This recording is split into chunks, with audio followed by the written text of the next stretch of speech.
I still remember the exact moment I knew everything was about to go sideways, and I mean catastrophically, career-endingly sideways, but not for me. For someone who absolutely deserved every ounce of what was coming their way. But I'm getting ahead of myself here.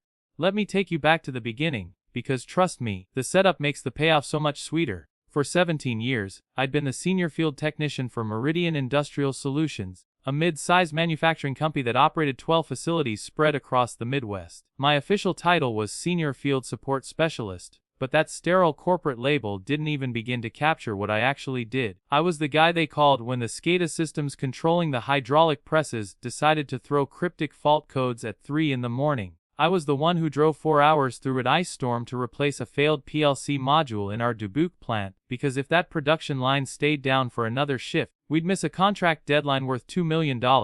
I maintained the legacy Allen Bradley systems that ran our oldest equipment, machines that predated Windows 9 catered through protocols that most technicians my junior had never even heard of. Things like Data Highway 5 networks that required specialized interface cards and proprietary software that hadn't been updated since the Clinton administration. You see, manufacturing IT isn't like your typical corporate helpdesk environment. You're not resetting passwords and unjamming printers. You're dealing with programmable logic controllers that execute ladder logic to coordinate robotic welding arms moving at speeds that could kill a person. You're troubleshooting variable free drives that control motors the size of compact cars. You're maintaining the human-machine interfaces that operators rely on to monitor temperature, pressure, flow rates, dozens of other critical parameters that, if they drift outside acceptable ranges, could result in damaged product, destroyed equipment, or in worst-case scenarios, serious injuries. The learning curve isn't just steep, it's practically vertical, and it takes years to develop the institutional knowledge necessary to understand how all these interconnected systems actually work together in a real production environment.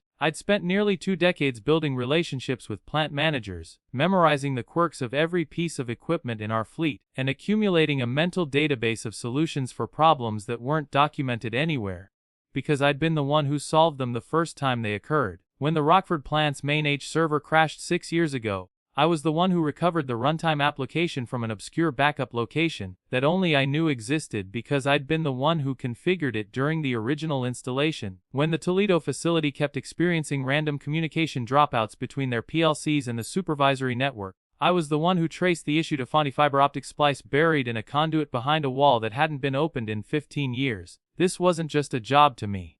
This was my craft, my expertise, the culmination of countless hours of training, troubleshooting, and hands-on experience that couldn't be replaced by someone fresh out of school with a few certifications and a YouTube education. The company had always recognized this until Garrett Vance showed up.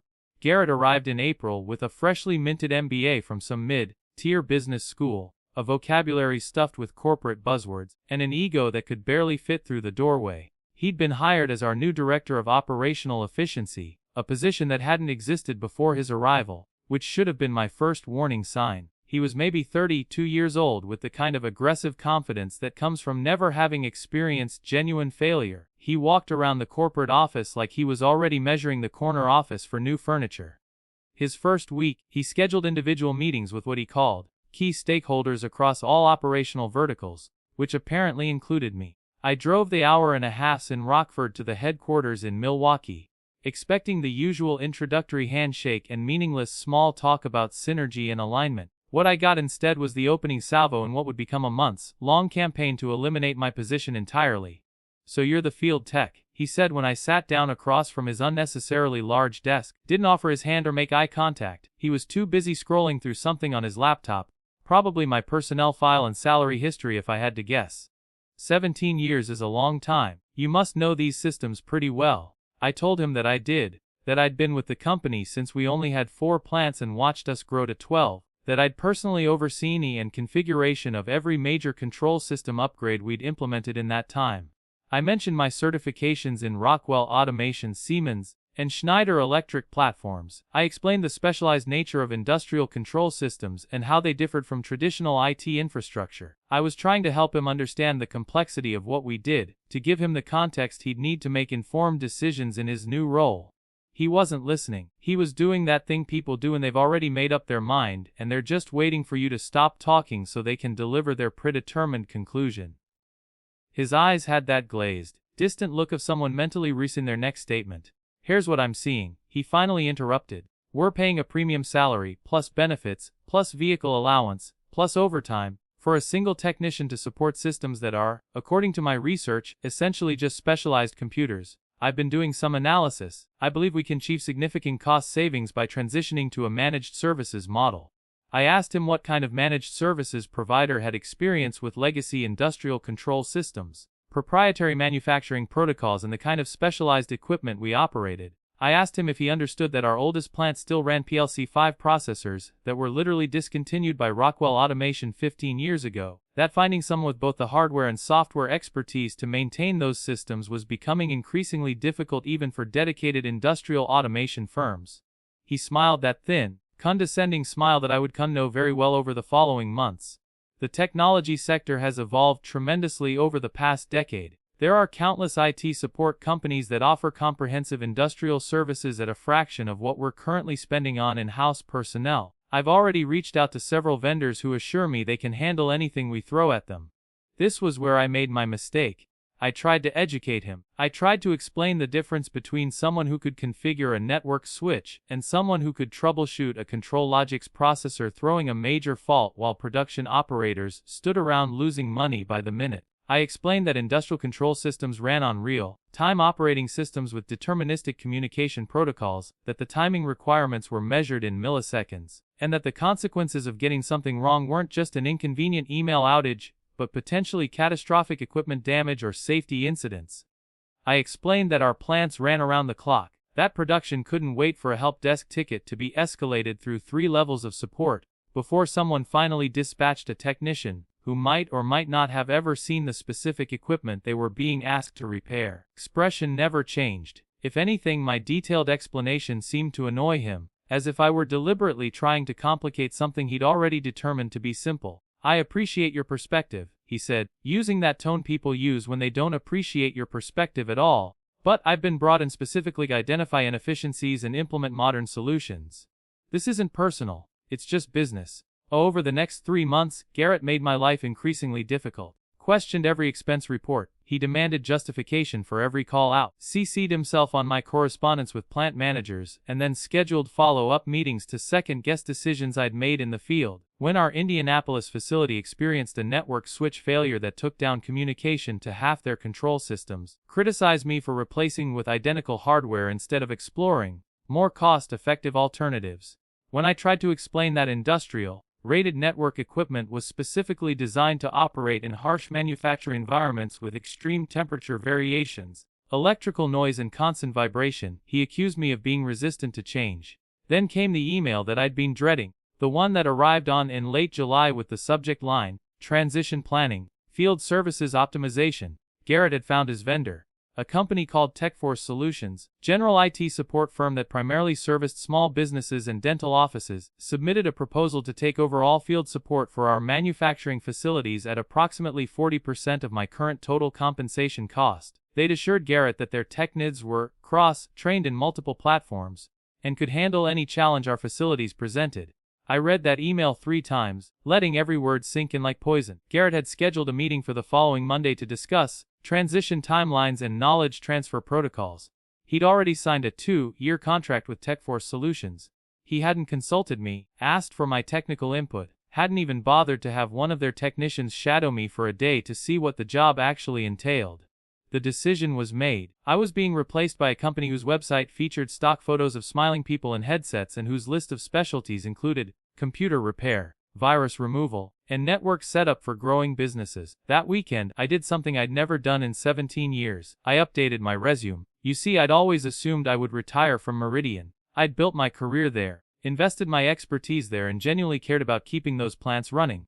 But I also wasn't stupid. I'd watched enough corporate restructurings to know that once someone like Garrett decided you were expendable, fighting it only prolonged the inevitable and gave them ammunition to deny your severance. So instead of go over his head to the VP of operations who'd hired Garrett in the first place, I decided to play it smart.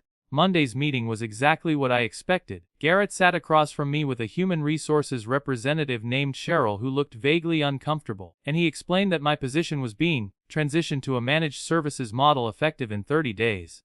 I would receive a severance package equivalent to 12 weeks of salary, continuation of health benefits for 60 days, and a glowing letter of recommendation that Garrett had clearly never intended to write himself. Cheryl slid a folder containing the separation agreement, and Garrett asked if I had any questions.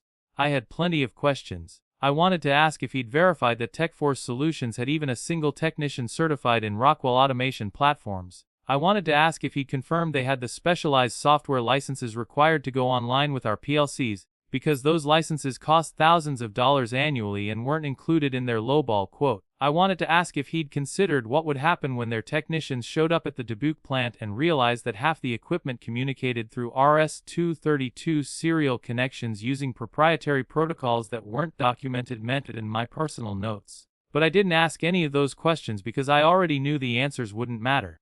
Instead, I asked about the knowledge transfer process.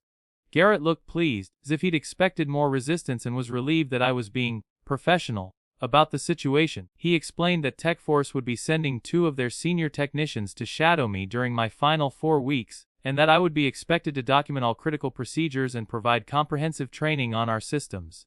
Here's where my malicious compliance began. I agreed to everything. I was cooperative, pleasant even. I scheduled the shadow sessions with TechForce's technicians, a pair of young men named Derek and Kyle who arrived at the Rockford plant on my second to last week with matching polo shirts and the confident swagger of people who had no idea what they were walking into. Derek had a CompTIA certification and 2 years of experience doing desktop support for an insurance company. Kyle had recently completed an online course in industrial networking fundamentals and was very excited to tell me about it. I gave them exactly what Garrett had asked for. I documented procedures. I explained systems. I answered every question they asked with complete, technically accurate information. What I didn't do was volunteer the institutional knowledge that couldn't be captured in a document, the things you only learn through years of experience and countless hours of troubleshooting in the field. For example, I documented the procedure for connecting to the main PLC at the Indianapolis plant, including the IP address, the slot configuration, and the software version required. What I didn't mention was that the Ethernet switch in that control cabinet had a flaky port 3 that would intermittently drop connections, and that you had to use port 7 instead. Quirk I discovered 4 years after wasting an entire afternoon chasing what I thought was a firmware bug. I documented the backup procedures for the HMI servers at the Milwaukee facility, including the network paths and the scheduling requirements. What I didn't mention was that the backup software had a memory leak that would cause it to crash if you didn't manually restart the service every 72 hours, a workaround I'd implemented using a scheduled task that I conveniently forgot to include in the documentation. I wasn't lying. I wasn't sabotaging anything. I was simply providing exactly what was requested and nothing more.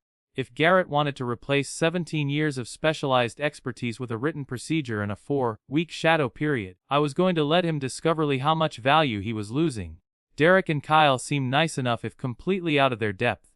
On their second day, I took them to the Dubuque plant to observe a routine maintenance procedure on one of the legacy PLC 5 systems. I watched Kyle's face go pale that we'd be connecting to the processor using a 1784 PCMK card installed in a 20-year-old laptop running Windows XP because that was the only way to interface with the Data Highway Plus network. Derek asked why we couldn't just connect using Ethernet like a normal system, and I spent 20 minutes of history of industrial communication protocols and why some equipment simply couldn't be upgraded without replacing the entire control system at a cost of several $100,000. By the end of my final week, I'd transferred everything I was required to transfer.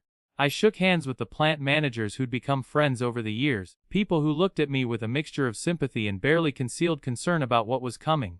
Marcus Chen, the operations manager at the Rockford facility, pulled me aside on my last day, asked if I'd be willing to consult privately if things went sideways. I told him I'd think about it, but we both knew what that meant. I handed in my laptop, my access badges, and my company phone. I signed the final paperwork, and then I walked out the door and drove home, where I poured myself a drink and waited for the phone calls that I knew were coming. The first disaster happened 11 days later. I heard about it from Marcus, who called me on my personal cell phone at 6:30 in the morning, a time when he should have been on production floor overseeing the first shift. His voice had that particular quality of barely contained panic that I recognized from years of emergency calls, except this time there was an undercurrent of something else. Exhaustion maybe, or the dawning realization that things were about to get much, much worse. The main production line at the Rockford plant had been down for 14 hours. Here's what happened, pieced together from Marcus's frantic explanation and what I later learned through other contacts at the company. The previous afternoon, one of the operators had noticed an error code on the HMI screen for the primary CNC milling station, a fairly routine communication fault that typically indicated a loose cable connection or a minor network hiccup. In the old days, meaning 2 weeks earlier, the operator would have called me, I would have remoted into the system from wherever I was, diagnosed the issue in 15 minutes, and either talked them through scheduled a visit for the next morning if it required hands-on attention. Instead, the operator called the TechForce hotline.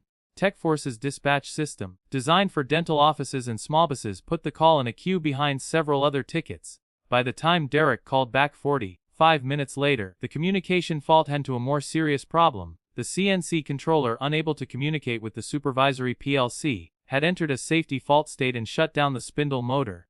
Derek, working from the documentation I'd provided, attempted to clear the fault remotely by connecting to the HMI server. What he didn't realize was that the HMI server at Rockford was configured with a specific gateway route to reach the CNC controller's subnet, a configuration detail I'd set up years ago to work around a network segmentation issue that had never been properly resolved.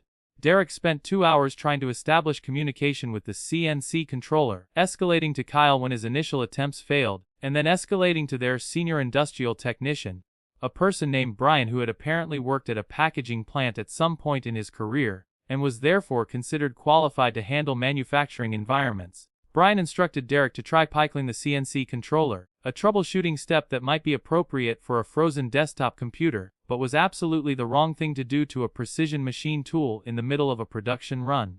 When Derek cycled the controller, he didn't just restart the system, he also wiped the volatile memory where the current machine offsets and tool compensation values were stored. These are critical parameters that tell the machine exactly where its cutting tools are positioned relative to the workpiece, calibrated through a careful process that takes hours to complete properly.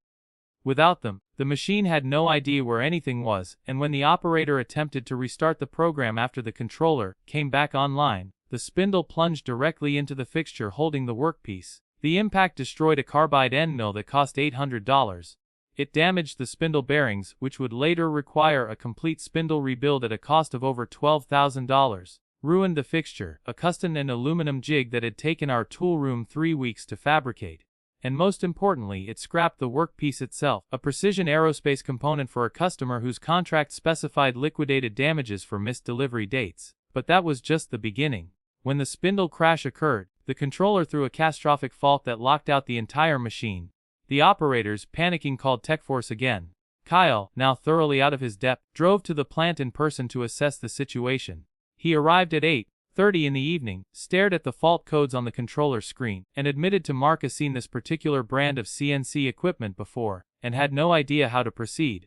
Marcus made an executive decision, called Garrett at home, explained that production was at a standstill, that they'd already missed one shipping deadline, and that the situation was deteriorating rapidly. Garrett, apparently operating under the assumption that all technical problems could be solved through proper vendor management, instructed Marcus to contact TechForce's emergency line and demand escalated support. The emergency line routed to Brian again. Brian, sitting at home in his pajamas, attempted to remotely access the plant's network to diagnose the CNC controller, but he couldn't establish a VPN connection because the firewall rules required a specific certificate that TechForce's IT department hadn't properly configured on their end. He spent an hour troubleshooting an issue before giving up and telling Kyle to take pictures of the fault screens and email them for analysis. By 11 o'clock at night, Marcus had sent Kyle home, locked down the damaged CNC machine, and resigned himself to explaining to the morning shift that their production schedule was now a complete fantasy. The aerospace components they'd been machining were due to ship in 3 days. The backup machine that could theoretically handle the work required different tooling and a completely different program, neither of which existed because the original job had been quoted based on the specific capabilities of the now destroyed equipment. That was when Marcus called me. I listened to the entire story without interrupting. I asked a few clarifying questions about the specific fault codes he'd seen and the sequence of events leading up to the crash. And then I told him, with genuine sympathy but also a certain grim satisfaction that I'm not particularly proud of, that there was nothing I could do. I was no longer an employee. I had no access to the systems. And frankly, even if I'd been willing to help, the damage to the spindle required a factory service technician, not a field support specialist. Marcus understood, thanked me for my years of service, and hung up to begin the process of damage control.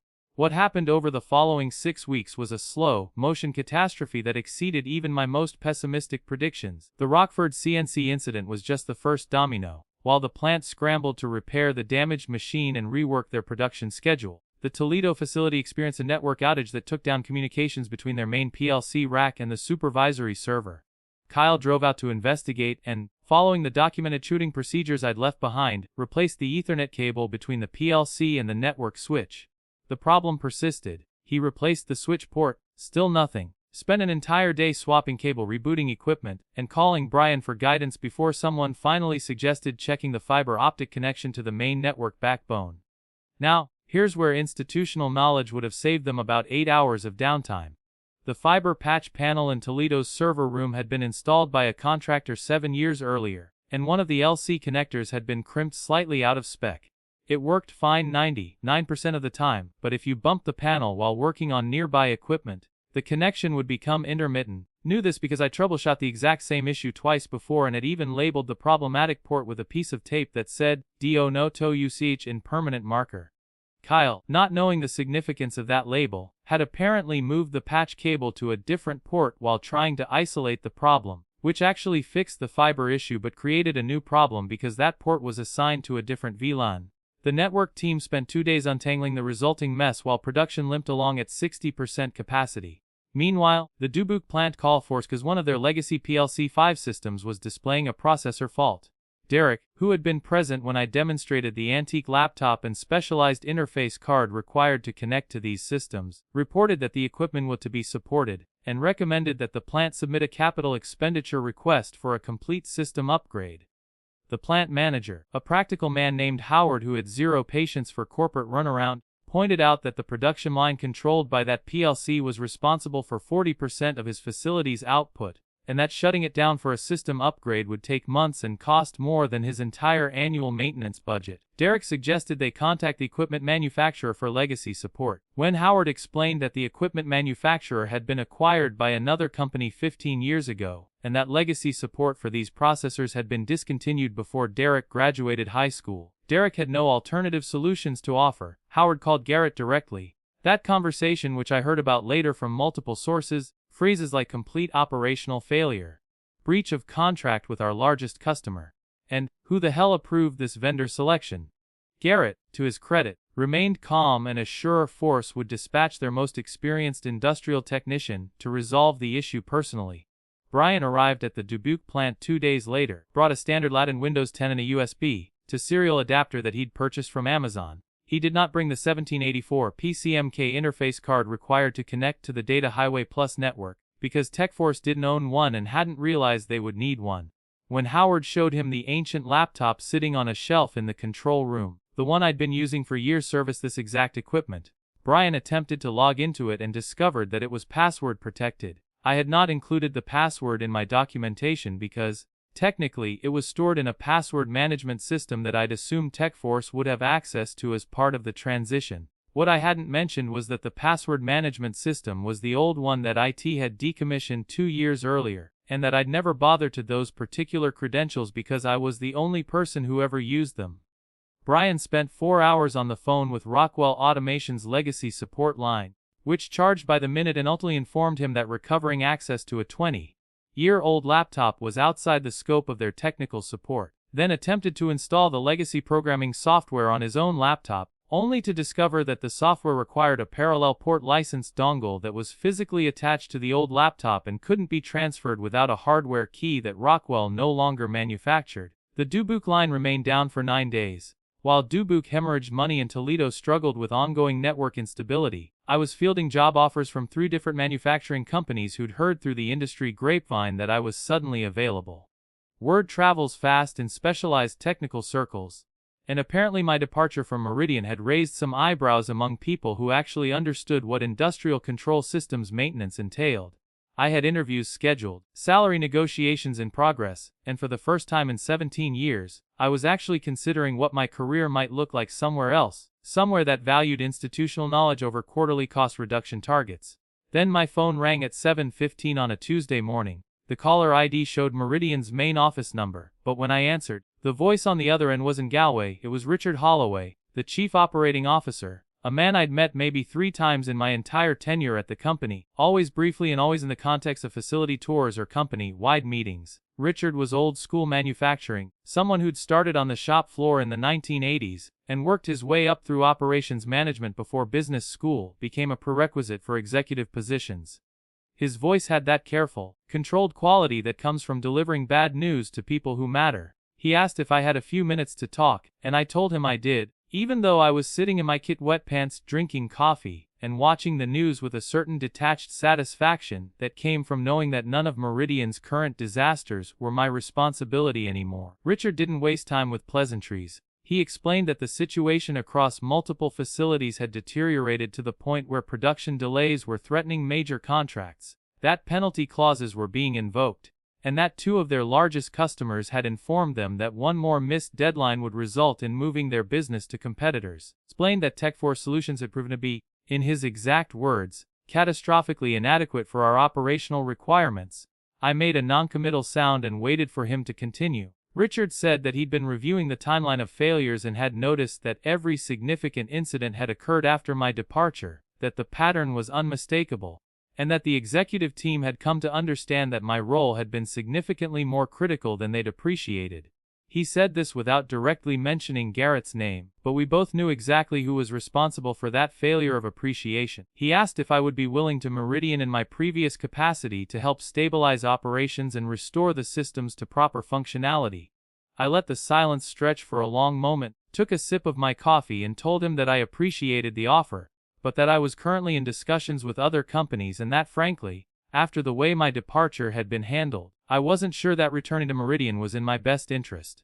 I kept my voice pleasant, professional, completely devoid of the anger that I'd been carrying for the past 2 months. This wasn't about emotion, this was about leverage. Richard's tone shifted slightly, becoming more urgent. He asked what it would take to bring me back, what Meridian could offer that would make it worth my while to set aside those other opportunities. He mentioned salary increases, retention bonuses, guaranteed contract terms, all the standard incentives that companies deploy when they realize they've made an expensive mistake. I listened to his entire pitch, and then I told him that money wasn't the issue. The issue, I explained, was that I'd spent 17 years building expertise that had been dismissed as replaceable by someone with an MBA and a spreadsheet. The issue was that my institutional knowledge had been treated as an operational expense to be minimized rather than a strategic asset to be preserved. The issue was that I had no confidence that whatever agreement we reached wouldn't be undermined the next time someone like Garrett decided that my salary represented an opportunity for cost optimization. I needed structural assurance that my role and my expertise would be valued at the highest levels of the organization, not just protected from the next round of efficiency initiatives. Richard asked what kind of structural assurance I had in mind. I told him I wanted a seat on the board of directors. The silence on the other end of the line lasted long enough that I actually checked to make sure the call hadn't dropped. When Richard finally responded, his voice had a quality of genuine surprise that suggested this was not an outcome he'd anticipated when he'd made the call. Pointed out that board positions at Meridian were typically reserved for executives with strategic oversight responsibilities, that the board composition was carefully balanced between internal leadership and external advisors, and that adding a field technician to that mix would be, in his careful phrasing, highly unconventional. I told him that I understood it was unconventional, but that my requirements weren't negotiable. I explained that a board seat would give me direct visibility into strategic decisions that affected operations, that it would ensure my technical perspective was considered before implementing changes that could impact production systems, and that it would provide the structural protection I needed to be confident that my expertise wouldn't be casually dismissed by the next efficiency expert with a fresh MBA and a PowerPoint presentation. I also mentioned that if Meridian wasn't interested in those terms, I had 2 other offers on the table that included significant salary increases, and didn't require me to work with a management team that had already demonstrated their opinion of my value. Richard asked if he could call me back, that he needed to discuss this with the executive team, and that this wasn't a decision he could make unilaterally. I told him that was fine, but that I needed an answer within 24 hours because one of my other offers required a response by end of week. This was partly true. I did have another offer with a pending deadline, though I'd already mentally decided I wasn't taking it because the commute was brutal, and the company culture seemed problematic. But Richard didn't need to know that. He called back 6 hours later. In the interim, according to details that I pieced together later from various sources, Meridian had experienced described as a complete operational meltdown. The Indianapolis facility, which had been limping along with intermittent network issues for weeks, experienced a complete failure of their main HMI server. Kyle had attempted to restore from backup using the procedure I'd documented, but the backup restoration failed because the memory leak in the backup software had finally caused a corruption in the backup catalog. When Brian attempted to rebuild the catalog, accidentally overwrote the only good backup copy they had. The plant was now operating essentially blind, with operators making decisical gauges and verbal communication instead of the integrated monitoring system they'd relied on for years. Simultaneously, the repairs to the Rockford CNC machine had been completed by a factory service technician at a cost of $18,000, but when they attempted to bring the machine back into production, discovered that only a tech force knew how to restore the machine parameters and tool offset data that Derek's power cycle had erased. The backup files existed on the HMI server, but they were in a proprietary format that required specific knowledge to interpret and restore properly. The CNC technician from the machine manufacturer told them that restoring this data was outside his scope of work, and that they'd need to either recalibrate everything from scratch, a process that would take their two-room supervisor approximately 40 hours, or find someone who understood their specific system configuration. And then, as if the universe had decided that Meridian hadn't suffered enough, the Dubuque plant's PLC-5 processor that had been displaying the fault code actually failed completely, not the intermittent communication issue that Brian had been unable to diagnose, but an actual hardware failure of the processor itself. The production line that Howard had said represented 40% of his facility's output was now completely dead, and the replacement processor, a refurbished unit sourced from a distributor who dealt in obsolete industrial equipment, wouldn't arrive for 5 days and would cost $9,000. When Richard called me back, his voice had the hollow quality of someone who'd spent the afternoon in very unpleasant meetings with very angry people. He told me that the board of directors had held an emergency session, that they'd reviewed the operational situation in detail, and that they were prepared to offer me a position on the board with immediate effect. The position would come employment contract that included a base salary increase of 40%, a retention bonus of $50,000 payable after 1 year of service, and guaranteed contract terms that could only be modified with board approval. Additionally, my new title would be Vice President of Industrial Systems, reporting directly to Richard rather through the IT department with authority over all control system maintenance and vendor relationships across all facilities. He asked if those terms were acceptable. I told him they were close but that I had one additional requirement. Garrett Vance needed to be removed from any oversight or decision-making authority related to technical operations, and specifically, he needed to have zero involvement in my employment terms, performance reviews, or strategic decisions affecting industrial systems. I wasn't going to return to an environment where someone who'd already demonstrated catastrophically poor judgment about technical matters could undermine my work or the work of any team I might build. Richard was quiet for a moment, and then he said that Garrett's employment status was a separate matter that was being addressed through appropriate channels, and that I could be confident that reporting structure would not be an issue. The careful phrasing told me everything I needed to know. Garrett was either already gone or would be very soon sacrificed to appease the customers and board members who were watching millions of dollars evaporate because of his cost-cutting initiative. I accepted the offer. The paperwork was expedited with a speed that would have been impressive under normal circumstances, but was absolutely extraordinary for a company the size of Meridian. Within 18 hours, I had a formal offer letter, a board appointment memo, and a contract that had clearly been reviewed by multiple attorneys who wanted to make absolutely certain that this arrangement wouldn't create legal complications down the road. I signed everything, scheduled my first day back, and then made one phone call to Marcus Chen to let him know that help was on the way. Marcus actually laughed, a sound of pure relief, and told me that he'd already heard through the grapevine that something was happening, that people were cautiously optimistic for the first time in weeks, and that the collective sigh of relief from the plant managers was probably audible from space.